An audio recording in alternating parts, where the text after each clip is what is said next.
미국에서 성공한 그 한국인 2세들이 한 자리에 모여서 그 한류에 대해서 토론한 것을 본 적이 있습니다. 그들은 3, 40대 나이로 뭐 교수이거나 유엔에서 근무하거나 또 벤처 CEO 등인데, 그들이 하는 말이 자기들이 어렸을 때와 지금을 비교하면 그 한류 때문에 한국인에 대한 시각이 너무나 많이 달라졌다는 겁니다. 그들이 청소년 때만 해도 김밥과 같은 한국 음식을 조심스럽게 이렇게 먹었는데, 이제는 주위에서 먼저 관심을 갖고 먹고 싶어 한다는 겁니다. 유엔에서 근무하는 어떤 분은 전에 한국에 대해서 설명하는데 여러 가지를 막 동원을 했어야 했는데, 지금은 상대방이 오징어 게임이나 BTS를 먼저 얘기하기 때문에 업무를 처리하는 게 훨씬 쉬워졌다고 말합니다. 3, 40년 전만 해도 한국은 뭐 인구가 많은 것도 아니고 또 경제 대국도 아니고 또 영토가 넓은 것도 아니고 아시아 국가 중에서 중국과 일본 사이에 끼어 있는 변변치 못한 국가였습니다. 그래서 그 외국의 한국 문화를 소개해야 될 때 그대로 이제 소개하지 못하고 그들이 이해할 수 있게 많이 바꾸어서 이렇게 소개를 했다고 합니다. 그런데 한국 영화나 드라마나 음악이 점점 세계에 알려지면서 어느 때부터인가 한국적인 것을 그대로 이제 표현을 하는데 세계의 반응이 이제 좋은 겁니다. 저는 아이돌 가수들이 해외 공연을 가서 한국어로 노래를 하는데 외국인들이 한국어로 된 노래를 떼창으로 함께 부르는 것을 보면서 놀랄 때가 있습니다. 전에는 이제 한국적인 것이 부끄럽고 열등한 것으로 여겨졌지만 지금은 이 한국적인 것이 세계적으로 인정을 받고 인기가 있게 이제 된 것이죠. 바울이 이제 고린도에 가서 복음을 처음 전하게 되었을 때 두렵고 떨었다는 겁니다. 고린도는 그 2000년 전에 무역이 참 활발하고 스포츠와 예술 활동이 활발하고 신전들이 많고 학문이 발달하고 매춘이 성행하고 많은 사람들이 방문하던 이제 곳이었습니다. 이 고린도는 현대 도시와 비슷했어요. 바울이 이 고린도에 1년 반 정도 머물면서 복음을 전해서 고린도 교회를 세웠습니다. 이 고린도전서를 보면 바울과 고린도 성도들이 경험한 것들이 쭉 나와 있는데 오늘 우리들도 동일하게 경험하고 있다고 할 수 있습니다. 2000년 전이나 지금이나 세상과 사람들과 하나님은 본질적으로 동일하기 때문이죠. 이 고린도 교회 교인들은 이제 복음을 믿고 이제 거듭났지만 그 당시 고린도가 헬라 문화의 영향 아래 있었기 때문에 세상 지혜도 중요하게 여겼습니다. 복음보다도 세상 지혜를 더 우선적으로 이제 여기는 거죠. 앞에 그 12절에 보면 이 고린도 교회가 4개의 당으로 나누어진 이유가 십자가 복음보다도 세상 지혜를 더 우선적으로 여겼기 때문입니다. 신앙 안에도 지적인 부분이 있으니까 이 신앙도 세상지의 측면으로 이제 보는 겁니다.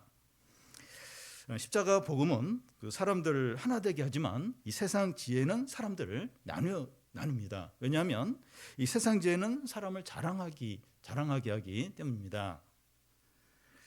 그 당시에 세상은 이제 노마를 가리키는데 노마 사람들을 대표하는 두 민족이 유대인과 헬라인입니다. 노마 제국 안에 다양한 민족들이 이제 함께 살아가면서 어느 민족이었든지 다 통합이 돼요. 다 이제 섞여 버리는데 유대인과 헬라인, 곧 이제 그리스인은 자기 정체성을 끝까지 지키는 거예요. 그러면서 오히려 여러 민족들에게 영향을 주고 어떤 자기들 안에 이렇게 들어오도록 그렇게 하는 그런 영향력을 행사했습니다. 그런데 이 그리스도 십자가는 이런 대표적인 두 어떤 민족, 유대인들에게는 꺼리끼는 것이고 헬라인들에게는 미련하게 여겨지는 겁니다. 유대인들이 중요하게 여기는 게 표적인데 이 표적이라고 하는 것은 드러나는 것을 이제 말합니다. 유대인들은 율법을 잘 지키고 선행을 하는 것을 통해서 이제 구원을 받는다고 이렇게 믿었습니다. 그런데 십자가 복음은 이 사람들의 선행이나 의를 인정하지 않고 다 죄인이라고 이제 말하죠. 모든 사람이 다 똑같은 죄인이라고 그렇게 이제 십자가 복음은 말합니다. 십자가 복음이 이렇게 말하니까 유대인들이 십자가를 싫어하는 거예요. 아니 선행을 통해서 구원을 받는 건데 십자가 복음은 그거 다 이렇게 소용이 없고 다 죄인이다 이러니까 이제 십자가 복음을 이제 싫어하는 거죠. 헬라인들은 지혜를 제일 중요하게 여깁니다. 사람이 이제 철학적이 되고 지적이 되고 금욕적이 되면 구원을 받을 수 있다 이렇게 믿는 거죠. 웅변과 예술과 학문과 스포츠와 육체를 아주 중요하게 여깁니다. 이 철학적으로 뛰어난 정치인이나 전쟁의 영웅이나 올림픽 우승자들을 찬양을 해요. 숭배를 합니다. 그런 그들에게 십자가, 그리스도의 십자가는 미련한 거죠. 아주 답답한, 무능한 것으로 이제 보이는 겁니다. 그런데 이 고린도 교인들에게도 헬라인의 어떤 태도가 이제 있었습니다. 그리스도의 십자가가 무능하고 어리석게 보이는 거예요. 십자가 복음보다 세상의 지혜가 더 매력적으로 이제 보이는 겁니다. 여기서 이제 세상 지혜라고 하는 것은 학문과 과학기술과 재능과 실력과 사회적인 지위와 학벌과 가문과 외모와 재산을 추구하는 그걸 가장 우선적으로 여기는 그걸 모든 것으로 여기는 그런 것을 이제 통틀어서 말합니다. 세상 지혜를 우선하면 십자가 복음을 부끄럽게 여기게 됩니다. 오늘 우리들도 이제 그럴 수 있습니다. 이런 게 이제 어떻게 이제 나타나는가 하면 청소년들과 청년들 중에 신앙에서 멀어지는 사람들이 점점 늘어나고 있고 30, 40대 청년들 중에서 교회를 떠난 사람들이 늘고 있고 그 이상의 연령층에서는 교회는 떠나지 않더라도 신앙이 약해진 분들이 많아지고 있습니다. 교회 안에서만 신자이고 세상에 나가면 믿지 않는 자들과 차이가 없이 살아갑니다. 신앙은 버리지 않았지만 신앙을 짐과 부담으로 이제 여기는 겁니다. 십자가 복음을 싸구려 물건 같이 또 방치된 폐기물 같이 여기는 겁니다. 2000년 전에도 이제 십자가 복음을 유대인들은 꺼리고 또 헬라인들은 미련하게 이제 여기니까 바울도 막 처음에는 막 이렇게 두려워하고 이제 떨었습니다. 십자가 복음을 이제 믿는 자가 이 세상 가운데서 이렇게 느낄 수밖에 없다는 겁니다. 진짜 이 십자가 복음을 믿으면 그리고 믿지 않는 사람들 가운데 있으면 이렇게 이제 두렵고 떨릴 수밖에 없습니다. 그런데 바울은 어떻게 합니까? 처음에 바울도 그랬는데 바울은 어떻게 말하고 있습니까? 그리스도 십자가는 하나님의 능력이고 하나님의 지혜라고 분명히 말합니다.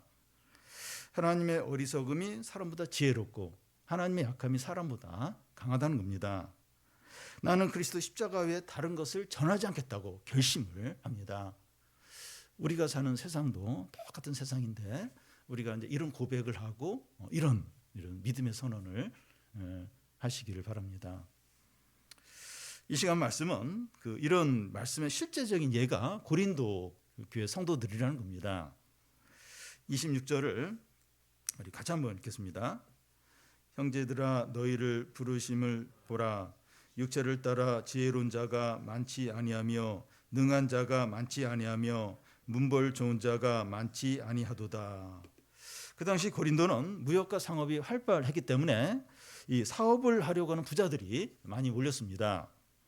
그런데 이 고린도 전체 인구 중에 부자는 이제 극소수이고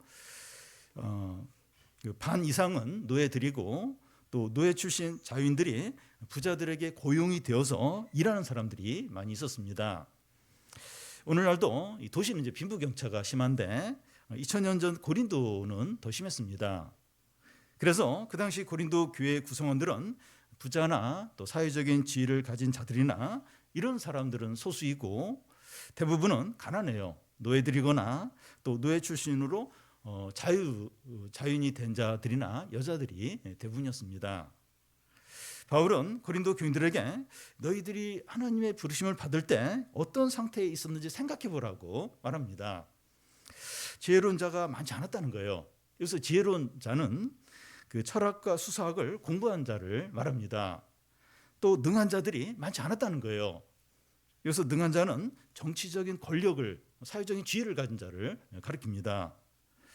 그리고 문벌이 있는 자가 많지 않았다고 하는데 이 문벌이라고 하는 것은 좋은 가문과 기득층을 이제 가리킵니다. 이런 자들이 많지 않았다는 거예요. 이런 자들이 이렇게 부름을 받을 때 이런 자들이 많지 않았다는 겁니다. 지적인 자들이 아니고 약한 자들이고 천한 자들이었다는 거. 너희들이 주님께 부름 받을 때 이런 약한 자들이었다는 겁니다. 바울이 왜 이런 말을 합니까? 이 고린도 교인들을 기를 죽이고 비참하게 하기 위해서입니까? 바울은 왜 과거에 세상에서 위치를 생각하라고 이렇게 이제 합니까? 그 이유는 고린도 교인들이 하나님의 부름을 받은 것이 마치 자기들에게 지혜나 문벌이나 능력이 있기 때문이라고 여기기 때문입니다.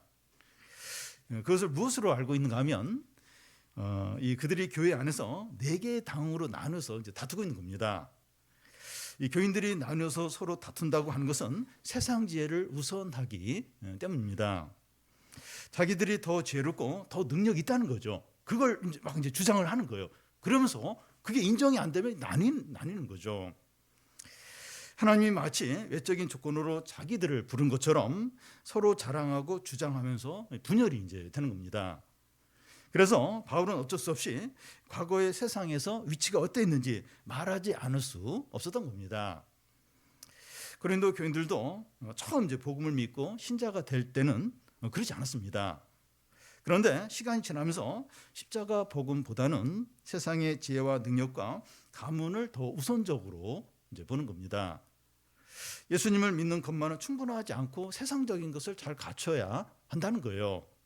시간이 지나고 보니까 신앙이 전부가 아니다라는 거예요. 사랑하는 여러분, 이 고린도 교회 성도들의 이런 모습이 우리의 모습과 비슷하지 않습니까? 우리 가운데 그 학문적으로 뛰어나거나 사회적으로 높은 지혜 있거나 인기가 많은 분들이 적어요. 적습니다. 우리 교회는 이 교인 중에 큰 병에 걸리거나 이 법적인 문제가 생겼을 때 도움을 받을 만한 직업 뒤에 사자가 들어가 있는 분들이 없습니다. 우리 대부분은 평범해요. 평범한 못해 가난하기도 하고 약하기도 합니다. 그런데 마치 하나님이 우리의 외적인 조건을 보고 이제 부르신 것처럼 외적인 것을 우선시하면서 살고 있지 않는지 모르겠습니다. 우리 장년들의 경우에 청년 때는 복음과 말씀이 전부였는데 어느 때부터인가 신앙이 전부가 아니라고 하면서 돈이 있어야 되고 집도 있어야 되고 또 뭐가 있어야 되고 이러면서 이런 것들에 마음이 많이 향해 있는지 모르겠습니다. 물론 이런 것들이 필요하고 있어야 되죠. 그런데 남과 비교하면서 불우하고 불평하고 침체되어 있지 않는지 모르겠습니다. 주님이 이 시간 우리에게 너희가 부름을 받을 때 어떤 상태에 있는지 생각해 보라고 하십니다. 저는 이제 청년 때 대학교 들어가서 이제 부르심을 이제 받았는데요. 그때 이제 저는 열등감과 분노가 가득했어요. 그리고 이 정욕의 듬에 막 이렇게 점점 빠지고 있는 그런 때였습니다. 처음에 복음을 들었지만 끝까지 받아들이려고 하지 않고 저의 의지와 어떤 노력으로 의롭게 되려고 막 애를 썼어요. 근데 막 매번 실패를 하면서 어쩔 수 없이 그리스도 십자가를 붙들었습니다. 내가 이렇게 안 되니까 예수님이 죽으셨구나. 그걸 이제 인정하면서 이제 그리스도 십자가를 이제 딱 붙들고 이제 믿게 되었습니다. 그 이후로 매일 이제 성경을 묵상하고 주중 예배뿐만 아니라 모든 예배에 참여하고 청소년 캠프 교사로 그때부터 섬기기 시작했습니다. 그 당시에는 이제 돈이 없어도 아무 걱정도 하지 않았습니다. 결혼하고 싶은데 모아놓은 돈이 없어요. 그래도 결혼을 믿음으로 했습니다. 사역자가 된 후에 말씀을 전하고 영혼을 섬기에 너무 감사해서 앞만 보고 달렸습니다. 그런데 몇 년 전부터 연민의 감정이 밀려오고 저를 바라보는 거예요. 저를 바라보면서 자꾸 이제 약해지고 자꾸 침체에 빠지려고 하는 겁니다. 지금은 이제 많이 회복되었지만 아직도 좀 그런 부분이 남아 있습니다. 전에는 말씀만으로 충분했는데 지금은 그렇지 않은 겁니다. 자꾸 인간적인 생각이 이제 밀려드는 거죠. 우리가 왜 십자가 복음보다 이 세상의 지혜로 대표되는 외적인 것을 더 추구하려고 합니까? 세상 지혜가 십자가 복음보다 더 실제적이고 더 크다고 느껴지기 때문입니다. 근데 실제 그러냐 하는 겁니다. 27절 28절을 한 절씩 교대하겠습니다. 그러나 하나님께서 세상에 미련한 것들을 택하사 지혜 있는 자들을 부끄럽게 하려 하시고 세상에 약한 것들을 택하사 강한 것들을 부끄럽게 하려 하시며.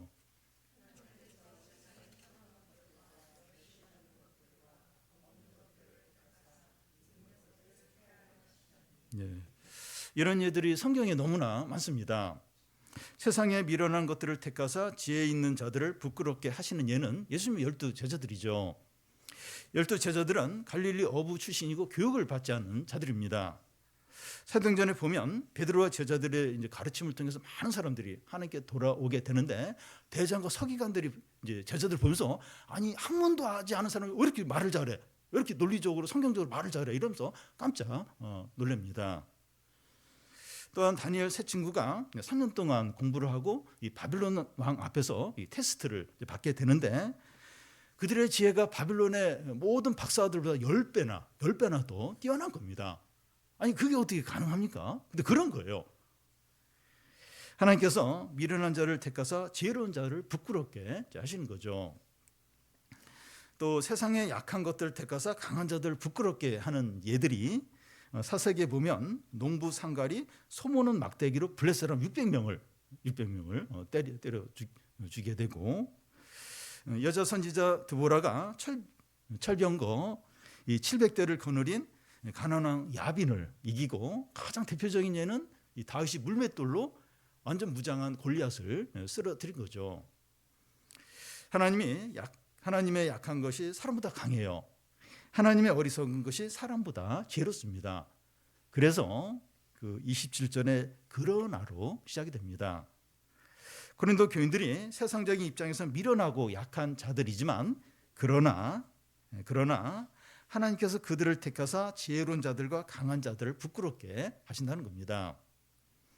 그 대표적인 예가 이 고린도 교인들이 이제 구원받은 거예요. 이 세상에 지혜롭고 강한 자들은 구원을 못 받고 참 약하고 천한 이 고린도 교인들이 구원받은 그 자체가 바로 이것을 이제 보여주는 거죠. 강하고 지혜로운 자들을 이렇게 패하는 이제 그런 예인 거죠. 한마디로 말하면 그 세상의 천한 것들과 멸시받는 것들과 없는 것들을 택하사 있는 것을 패하는 겁니다. 어떻게 이것이 가능합니까? 이 세상에 가장 멸시받는 그리스도의 십자가가 하나님의 능력이고 하나님의 지혜이기 때문입니다. 주님이 오늘 우리들에게 무슨 말씀을 하십니까? 세상적으로 약하고 또 미련하고 천한 것을 부끄럽게 여기지 말라는 겁니다. 자꾸 이렇게 세상의 지혜 그거에 맞게 자꾸 외적인 갖추려고 거기에 막 목을 매지 말라는 겁니다. 현재 우리 자신이 세상적으로 보면 그럴 수 있어요. 약하고 참 이렇게 능력이 없어 보이고 가진 것도 없고 그럴 수 있어요. 점점 이게 나이가 들면서 모든 게 이제 약해집니다. 이렇게 가진 것도 점점 줄어들고 뭐 돈도 없고 또 막 이렇게 질병에 걸려 있기도 하고 또 내세울 것도 없고 우리 자신이 이제 그럴 수 있습니다. 그래서 이걸 자꾸 부끄럽게 여기고 자꾸 이렇게 낙심이 되고 자꾸 위축이 되고 이제 그러기가 쉽습니다. 그런데 우리의 구원과 능력과 승리가 세상의 지혜나 우리 자신에게서 나오는 게 아니라는 거예요. 세상이 멸시하고 천하게 여기는 그리스도의 십자가에서 나온다는 겁니다. 그리스도의 십자가도 그래요. 다 무시를 해요. 이게 무능하고 미련해 보이고. 근데 이 그리스도 십자가가 하나님의 능력이 하나님의 지혜죠. 그러니까 우리도 우리의 어떤 이런 약한 거 가지고 막 이렇게 그렇게 할 게 아니라는 겁니다. 여러분 우리가 어떻게 구원을 받았습니까? 어떻게 새 사람이 되었습니까? 경건서적을 많이 읽고 선행을 많이 하고 죄를 철저히 버렸기 때문입니까? 예배를 빠지지 않고 사람을 잘 섬겼기 때문입니까? 아니죠. 그렇지 않습니다. 그리스도의 십자가의 능력 때문이고 하나님의 은혜 때문이죠. 예수 그리스도가 십자가에서 행하신 일을 우리가 전적으로 받아들이고 믿었기 때문에 우리가 이제 거듭나고 또 새 사람이 된 것이죠. 우리가 뭘 잘해서가 절대 아니고 그 무능해 보이고 미련해 보이는 그 십자가 복음, 그걸 우리가 받아들였어요. 믿었기 때문에 우리가 새 사람이 되고 구원을 받은 거죠. 하나님이 왜 이런 식으로 하십니까? 29절을 같이 한번 읽겠습니다. 이는 아무 육체도 하나님 앞에서 자랑하지 못하게 하려 하심이라. 국제 축구 경기가 열릴 때 두 나라 대표팀의 랭킹이 몇 위이고 두 나라의 전적이 뭔가 전적이 어느 전적을 이제 이렇게 말합니다. 과거 전적을 보면 한 팀은 강팀이에요. 또 다른 한 팀은 약팀입니다. 강팀은 이제 과거의 경력을 보면서 자랑스러워요. 이번에 이길 거다, 몇 대 0으로 이긴다, 이제 이렇게 막 예측을 합니다. 그런데 실제 경기에서 약팀이 강팀을 이기면 강팀은 자랑을 못해요. 확 이제 부끄러움을 느끼게 되죠. 주중에 한국 그 축구 대표팀하고 인도네시아 대표팀하고 했는데 졌어요. 우리가 이제 강팀인데 졌습니다. 자랑을 못해요. 얼마나 막 비난을 받는지. 강한 쪽이 자랑을 못하게 됩니다. 하나님께서 아무도 자랑하지 못하도록 약하고 천한 자들을 택하여서 있는 자들을 폐하십니다. 세상의 지혜로운 자나 강한 자들이 자랑할 수 없는 거예요. 약한 자들도 이제 자랑할 수가 이제 없는데 하나님이 약한 자들을 택하여서 하나님이 다 하시는 것이기 때문이죠. 그러니까 약한 자가 그렇게 할 가능성이 없어요. 근데 하나님이 약한 자를 택해서 다 하시니까 약한 자도 이제 자랑할 게 없는 거죠. 그래서 모든 사람이 하나님 앞에서 자랑하지 못하는 겁니다. 이 구원의 문제에 있어서 아무도 자랑을 할 게 없는 겁니다. 그런데 이 세상의 지혜는 사람들을 차이 나게 하고 그 차이로 인해서 사람들이 자랑하게 됩니다. 교회 안에서 외모나 학벌이나 재능이나 경제력이나 이 직업이나 성공이나 이런 것들을 강조하고 너무 높이면 사람들 사이에 차이가 나타나고 자랑하게 됩니다. 교회 안에서 말씀이 분명하고 능력 있게 선포되지 않으면 이런 것들이 주목을 받으면서 사람들이 자랑을 하게 돼요. 너무 이제 막 교회 와서 막 상처받고 막 너무 이제 그걸 막 이렇게 막 칭찬하고 높이고 이렇게 말씀이 분명하지 않으면 교회 안에 교회뿐만 아니라 어디든지 그렇게 되지 않을 수 없습니다. 그런데 십자가 복음이 분명하게 선포가 되면 모든 사람이 죄인임을 고백하고 겸손하고 하나가 됩니다. 누군가가 외적인 것을 자랑하면 그 사람이 부끄러움을 당하게 됩니다. 주기쁨 교회가 분립개척되기 전에 이제 제자들 교회 이제 초창기 때 교인들 중에서 대학생과 청년들이 교인들이 한 70% 정도 됐습니다. 그 당시에 그 대학생들 중에서 명문대생들과 의대생들이 이제 많이 있었는데 자기가 의대생이라고 자랑하는 사람도 없고 누가 알아주지도 않고 오히려 뭔가 이렇게 상대적으로 이렇게 학력이 떨어지는 사람이 회장도 하고 막 리더십도 발휘하면서 너무나 막 이렇게 그렇게 그런 이제 그런 교회였습니다. 사랑하는 여러분, 우리가 자랑할 것이 아무것도 없습니다. 혹시 우리가 뭔가를 자랑하면서 남들보다 내가 낫다 이렇게 여기고 있다면 세상 지혜를 쫓으면서 그리스도 십자가를 부인하고 있는 것이 됩니다. 반대로 자랑하지 않지만 열등감에 빠져 있다면 이것도 세상 지혜를 쫓으면서 하나님의 십자가를 부인하는 것이 됩니다. 여러분, 열등감에 빠져서 지낸다고 하는 것은 자랑하고 싶은데 자랑할 게 없는 거예요. 이게 너무 힘든 겁니다. 이게 이제 열등감의 형태로 이제 나타나는 거죠. 그래서 우월감이든지 열등감에 빠져 있다는 것은 이 십자가 복음보다도 세상 지혜를 쫓기 때문에 그런 가운데 계속 이제 빠져서 이제 지내게 이제 되는 겁니다. 그리스도 십자가를 붙들면 겸손하게 돼요. 모두 겸손하게 돼요. 감사하게 됩니다. 감사하게 되고 자기는 부족해도 하나님의 은혜와 능력을 누리게 됩니다. 누리게 돼요. 바울은 우리가 더더욱 자랑할 수 없는 이유를 말합니다. 30절을 같이 한번 읽겠습니다. 너희는 하나님으로부터 나서 그리스도 예수 안에 있고 예수는 하나님으로부터 나와서 우리에게 지혜와 의로움과 거룩함과 구원함이 되셨으니. 너희는 하나님으로부터 나서 그리스도 예수 안에 있다고 하는 것은 그리스도인의 정체성을 보여줍니다. 우리는 이 하나님 안에서 다시 태어나고 그리스도의 소유가 된 것입니다. 여러분, 우리는 그 예수님을 믿음으로 더 도덕적이 되고 개선이 되고 성품이 좋아지는 그런 정도가 아닙니다. 우리 옛사람이 죽어요. 그래서 새 사람으로 다시 태어나는 거죠. 이전 것은 지났으니 보라 새 것이 되었도다. 하나님이 우리를 새로운 피조물로 창조하십니다.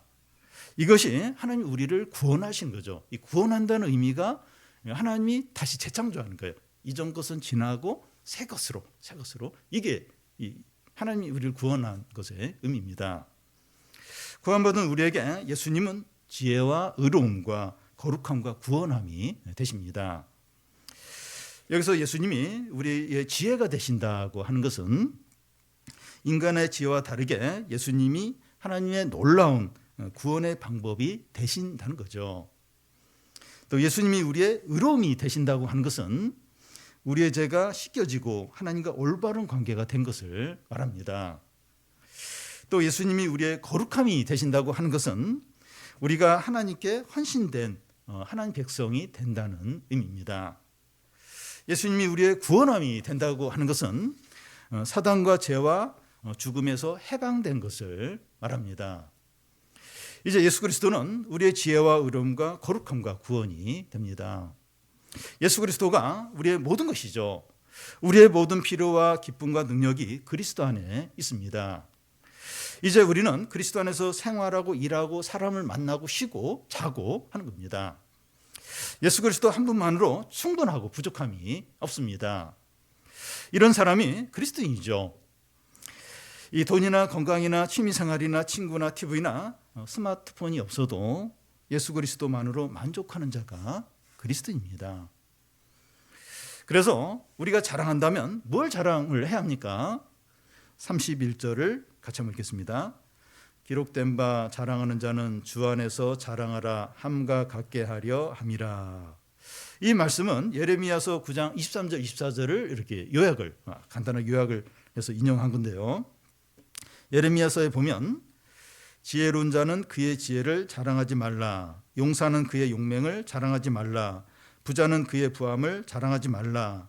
자랑하는 자는 이것을 자랑할지니 나를 아는 것과 나 여호와가 사랑과 공의와 정의를 땅에 행하는 줄 깨닫는 것이라. 예레미야가 이스라엘 백성들에게 무엇을 자랑하라고 하는가 하면 여호와만을 자랑하라는 겁니다. 그러므로 이 방금 읽은 31절에서 자랑하는 자는 주 안에서 자랑하라 하는 말은 주님만 자랑하라는 의미입니다.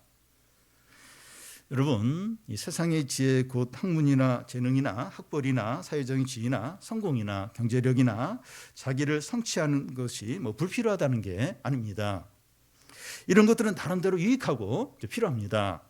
문제는 사람들이 이런 것들을 모든 것으로 여기는 거예요. 이걸 최우선으로 여기고 여기에 목을 매는 게 문제입니다. 그러면서 이제 이걸 자랑을 하는 거예요. 그걸 이루고 그걸 얻고 이제 자랑을 이제 하게 되는데, 이 자랑이 자랑으로 끝나는 것이 아니라 십자가의 복음을 이렇게 무시하는, 소홀히 여기고 어리석게 여기는 그런 자리까지 나가는 겁니다. 그러니까 이런 게 필요 없다는 게 아니에요. 근데 그걸 이제 모든 것으로 여겨요. 전부로 여깁니다. 그러면서 십자가 복음이 우스운 거예요. 너무 무기력하고 참 이렇게 미련하게 보이면서 밀어내는 게 이게 문제인 겁니다. 사랑하는 여러분, 성도는 약할 때 강한 자들입니다. 세상을 부러워하지 마시고 눈에 보이는 것을 쫓지 마시기 바랍니다. 오히려 우리가 세상적으로 약하고 미련하기 때문에 하나님의 능력과 은혜가 더 온전하게 나타나는 겁니다. 붙들 게 없잖아요. 의지할 게 없잖아요. 그 십자가 복음을 딱 붙들. 그럴 때 이제 하나님의 능력과 하나님의 은혜, 하나님 지혜가 더 누려지는 거죠. 더 풍성하게 되는 겁니다. 하나님의 어리석음이 사람보다 지혜롭고 하나님의 약함이 사람보다 강합니다. 우리는 주님만 자랑하는 겁니다. 주님만 자랑하는 겁니다. 세상이 멸시하고 거부하는 그리스도의 십자가만을 자랑해서 세상의 지혜롭고 강한 것들을 이기고 하나님의 능력과 구원과 영광이 풍성하게 나타나기를 바랍니다.